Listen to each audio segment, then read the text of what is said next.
ఈరోజు దేవుని వాక్యము లూకాసు వార్త 11వ అధ్యాయము 14వ వచనం నుండి 23వ వచనం వరకు.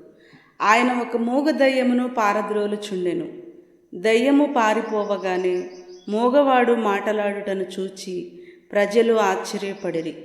కొందరు ఇతడు దయ్యములకు అధిపతియగు బెల్జెబూలు వల్లనే దయ్యములను వెడలగొట్టుచున్నాడు అనిరి.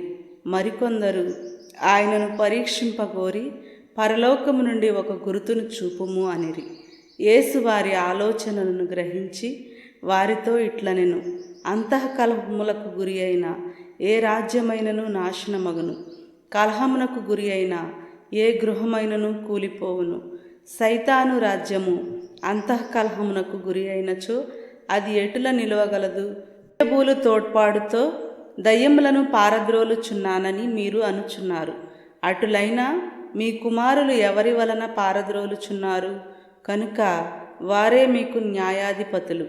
నేను దేవుని ప్రభావము వలన దయ్యములను వెడలగొట్టుచున్నాను. కాబట్టి దైవరాజ్యము మీ సమీపమునకు వచ్చి ఉన్నది. బలవంతుడు ఆయుధములను ధరించి తన ఇంటికి కావలి కాచుకొనినచో అతని సంపద సురక్షితముగా ఉండును. కానీ అతనిని మించిన బలవంతుడు ఒకడు అతనిపై పడి జయించిన ఎడల అతడు నమ్ముకొని ఉన్న ఆయుధములను స్వాధీనము చేసుకొని అతడు దోచుకొనిన సంపదను పంచిపెట్టును.